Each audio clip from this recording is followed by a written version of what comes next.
katika kupata utukufu mwana wa Adamu duniani hapa kadhalika kesho yaumul qiyama ni kumcha Allah tabaraka wa taala.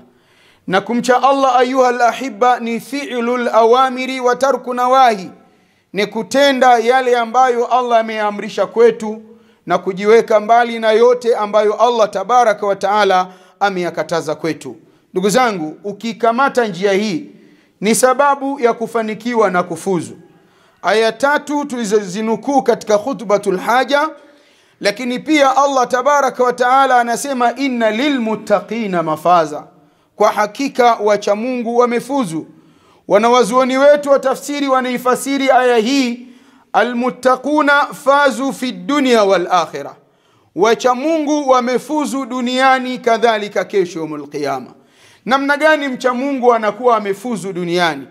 Anafuzu duniani mcha Mungu kwa kuishi maisha yenye utulivu, maisha yenye amani, maisha yenye qanaa na kile ambacho Allah anamruzuku na anampa kila siku. Lakini si hivyo, kwa mazingira ya kukinai kwake huko utamkuta anatenda yale ambayo Allah anayataka na kujiweka mbali na yote ambayo Allah tabaraka wa taala anayakataza na kuyaghadhibikia. Na ama mcha Mungu kesho yaumul qiyama anafuzu kwa kuruzukiwa pepo ambayo Allah tabaraka wa taala anatuambia uiddati lilmuttaqin, ameiandaa kwa ajili ya wacha Mungu. Ya Rabbi, tunakuomba utulee katika maisha haya dunia tukitenda yale ambayo wewe wayaridhia na kutuweka mbali na yote ambayo wayachukia na kuyaghadhibikia, ili tuwe wacha Mungu na tufe katika mazingira hayo, na kesho yaumul qiyama uturuzuku pepo pamoja na mtume wako Muhammadin sallallahu alaihi wa alihi wasallam.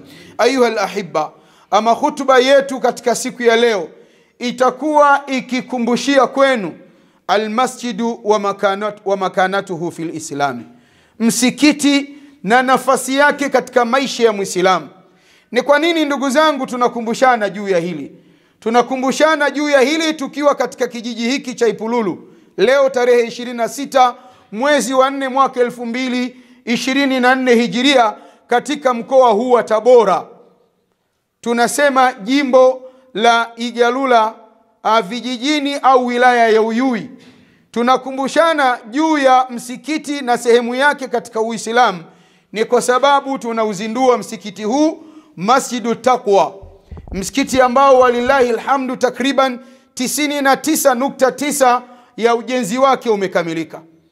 Tunafuraha kwa hakika kwa Allah tabaraka wa taala tukiuzindua msikiti huu, hali ya kuwa tukikumbushana juu ya nafasi ya msikiti katika maisha ya Muislamu, ili kila Muislamu, si hapa tu Ipululu, lakini pahala popote duniani ambao tunaamini hutuba yetu inatembea takriban ulimwengu mzima, kwa sababu itasikika katika television ya Mahasin TV, lakini si hivyo, itasikika katika Oba Television Online, na kwa mazingira hayo itakwenda katika nchi nyingi sana ambayo watu wanatufuatilia takriban kila Ijumaa katika hutuba zetu. Sote tunatasharraf ya kujua na kutambua ya kwamba msikiti katika maisha ya Muislamu innahu almakanul a'zam. Msikiti ni sehemu kubwa, ni sehemu tukufu, ni sehemu ambayo Allah tabaraka wa taala ameipa hadhi ya upekee katika maisha ambayo wanadamu wanaishi nayo katika hii dunia kwa kupita katika makazi ambayo wao wanayakaa. Allah tabaraka wa taala anatuambia katika Qur'an suratul Jinn 18, wa anna almasajida lillah fala tad'u ma'a Allahi ahada. Watu wana majumba, ima nyumba zinazohamishika kwa maana ya mahema au nyumba zilizotuziana, hizi nyumba ambazo tunaishi.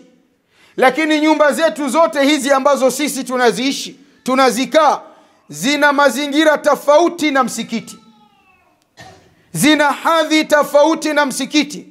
Msikiti ni nyumba sawa sawa kabisa, lakini ni nyumba ya Allah tabaraka wa taala. Nyumba hii ina maelekezo yake tofauti na majumba yetu. Allah tabaraka wa taala anatuambia wa anna almasajida lillah fala tad'u ma'a Allahi ahada, na kwa hakika misikiti ni nyumba za Allah tabaraka wa taala. Msiingie katika misikiti mkaomba, mkaabudu, mkategemea pamoja na Allah tabaraka wa taala na yeyote. Aweza mtu kuwa katika nyumba yake ndani ya nyumba yake mlangoni akaweka tarasimu, ndani ya nyumba yake akafukia vitu akitegemea kuwa ni kinga, anaishi maisha ya kishirikina. Lakini vyote hivi msikitini huwezi kuvikuta. Akiingia mja msikitini anakuja kumwabudu Allah tabaraka wa taala, haitegemewi wala haitarajiwi mja huyu katika msikiti akawa ni mwenye kumwabudu asiyekuwa Allah tabaraka wa taala. Hii ndiyo nafasi nambari 1 ya msikiti, kuwa ina hadhi na utukufu wa pekee dhidi ya majumba ambayo wanadamu wanayaishi katika maisha yao. Ndugu zangu katika imani, bali si hivyo, Allah tabaraka wa taala anatukumbusha katika surati Nur aya ya 36, anaeleza hadhi ya msikiti, nafasi ya msikiti katika maisha ya Muislamu. Anasema Allah, fi buyutin adhina Allah, katika nyumba ambazo ni msikiti Allah tabaraka wa taala ameidhinisha, ameruhusu an turfaa wa yudhkara fiha ismuhu. Kwanza kabisa ni kunyenyuliwa na kutajwa ndani ya nyumba hizo jina lake Allah tabaraka wa taala. Si hivyo, Allah tabaraka wa taala anasema yusabbihu lahu fiha bilghuduwi wal asal, anasabihiwa Allah tabaraka wa taala ndani ya nyumba hizo asubuhi na jioni. Hakuna sehemu nyingine isipokuwa ni misikiti. Mtume Muhammadin sallallahu alaihi wa alihi wasallama anasema ahabbul biladi ila Allah, miji inayopendeka na Allah tabaraka wa taala, maeneo yanayopendeka na Allah tabaraka wa taala ni nini? Masajiduha, ni misikiti yake. Haya ndiyo maeneo nambari 1 yanayopendwa na Allah. Limadha Allahu subhanahu wa ta'ala yuhibbul masajid? Kwa nini Allah mtukufu anapenda misikiti? Allah tabaraka wa ta'ala anapenda misikiti kwa sababu wanaoingia ndani ya msikiti hawaingii kwa lengo jingine isipokuwa ni kumnyenyua yeye, kumtukuza yeye, kunyenyua utajo wake, kumwabudu yeye, kumtegemea yeye, kumwomba yeye.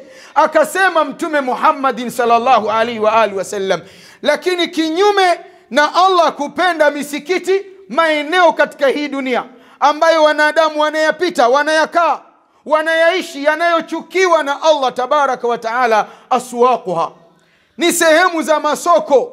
Na kwa nini Allah anachukia maeneo ya masokoni? Kwa nini Allah asichukie maeneo ya masokoni? Maana kuna watu kwa makusudi wanapandisha bei ya bidhaa kwa lengo la kukomoa watu wenye uchumi mdogo. Mtu anaiuza bidhaa mara 3 ya faida ambayo alitaraji kuipata mara moja, lakini si hivyo, anainyenyua bidhaa hii kwa gharama kubwa, hali ya kuwa anaapa viapo vya uongo. Wallahi mimi nimeununua muhogo huu ghali, wallahi mimi nimenunua machungwa haya ghali, wallahi mimi nimenunua nyanya hizi ghali. Muongo, hana ukweli, anaapa viapo vya uongo. Lakini nafasi nyingine, sababu nyingine ya Allah tabaraka wa taala kuchukia masokoni ni sehemu ambazo watu wanaeneza shirki kwa kiasi kikubwa. Mwingine anauza ameweka mkaa, anategemea ndio umlindie pesa yake. Mwingine anauza ameweka ndimu, pengine ndimu ina miaka 10 imeshakaukiana, anategemea imlindie pesa yake. Mwingine ana ndago, amechimbia sehemu ya biashara yake apate kuvuta watu. Wengine wanafuga majini chuma ulete kuiba pesa za wenzi wao. Si hivyo, Allah tabaraka wa taala anachukia sana masokoni, ni kwa sababu ni sehemu ambazo watu hupayuka hovyo, huweka ushindani wa maneno katika mambo ambayo hayana faida na wao.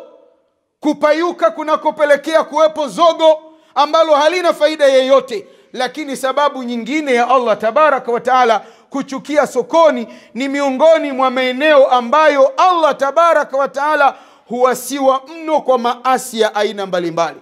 Wanamama, kina mama wanatongozwa sana masokoni, na ndio maana hata Uislamu ukafundisha, ukaelekeza hasa mwanamume, muhudumie mke wako kwa kwenda mwenyewe sokoni, ili usimwepushe na vishawishi vilivyoko sokoni.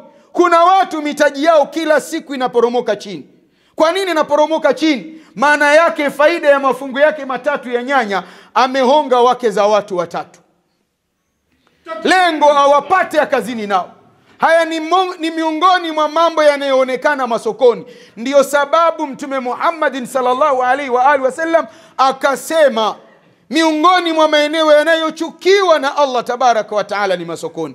Leo mimi na wewe tuko ndani ya Masjidu Taqwa, sehemu ambayo Allah tabaraka wa taala anaipenda sana, anaifurahikia sana, kwa sababu waja wake wanapoingia humu wanaingia kwa lengo la kumnyenyua yeye, kwa lengo la kumtaja yeye, kwa lengo la kumwabudu yeye. Ndugu zangu katika imani, kwa hakika msikiti una nafasi kubwa sana katika maisha ya Muislamu. Msikiti unatofautiana na nyumba yako. Nyumbani kwako unaishi, unalala, hauthawabiki. Lakini msikitini ukija kukaa msikitini ni thawabu. Ukikusudia kukaa itikafu ni thawabu. Si hivyo, msikiti ni nyumba peke yake ambayo haina ubaguzi baina ya wanadamu. Nyumba ya tajiri vigumu sana maskini kuingia. Nyumba ya kiongozi, ya rais, ni vigumu sana maskini, mtu wa chini kuingia. Muda mwingine ukiingia Ikulu unavishwa beji, kitambulisho maalum, ukakaguliwa na kila kitu. Lakini msikitini humo hakuna aliyekaguliwa mlangoni. Nyumba tukufu kuliko yote, hakuna ikulu hata moja duniani, kasri la kifalme hata moja duniani linaweza fikia thamani na utukufu wa msikiti.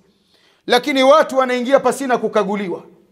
Lakini ajabu, wanaoingia humu, matajiri wanaingia, masikini wanaingia, maprofesa wanaingia, wasio na elimu wanaingia, viongozi wanaingia, wasio viongozi wanaingia. Msikitini, ndugu zangu, ni nyumba ambayo Allah tabaraka wa taala ametengeneza mazingira ya kuwasawazisha, kuwaweka sawa watu. Wanaoingia ndani ya msikiti, hakuna mmoja anaweza ruhusiwa kujihisi kuwa yeye ni bora kuliko mwenzake.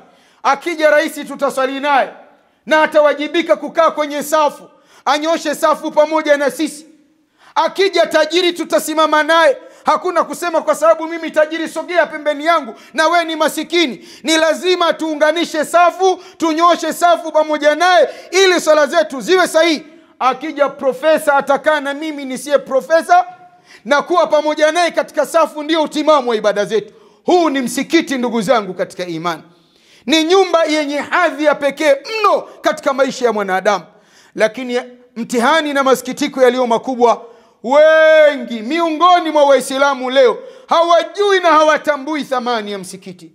Watu wamekimbia misikiti, wameitoroka misikiti, wameihama misikiti. Kuna ambao wanaonekana msikitini Ijumaa mpaka Ijumaa. Kuna ambao hawaonekani hata Ijumaa mpaka Ijumaa, wao ni Idi mpaka Idi. Wachache mno wanaoonekana msikitini mara 5 kwa siku.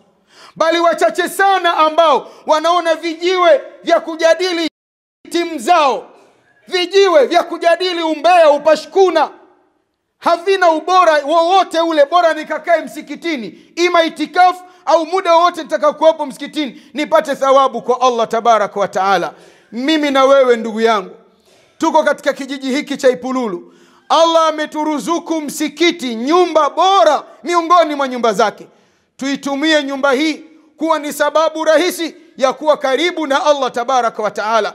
Tuitumie nyumba hii kuwa ni sababu rahisi ya kutukurubisha karibu na Allah, na mwisho wa siku tuweze ruzukiwa pepo tukufu kesho yaumul qiyama. Ya Rabbi, tuongoze pale tulipokosea na tusamehe pale tulipoteleza. Wewe Allah ni mwenye kusamehe waja wako na ni mwingi wa kuonea huruma. Aqulu ma tasma'una wa astaghfirullah li wa lakum wa lisailil muslimina wal muslimat fastaghfiruhu innahu huwal ghafurur rahim wa huwa albarru alkarim. Tumcheni Allah tabaraka wa taala kwa kufanya msikiti kuwa ni kikazi chetu na kujiepusha na vikazi vingi ambavyo badala ya kutupa faida vinazidi kutuweka mbali na radhi za Allah tabaraka wa taala.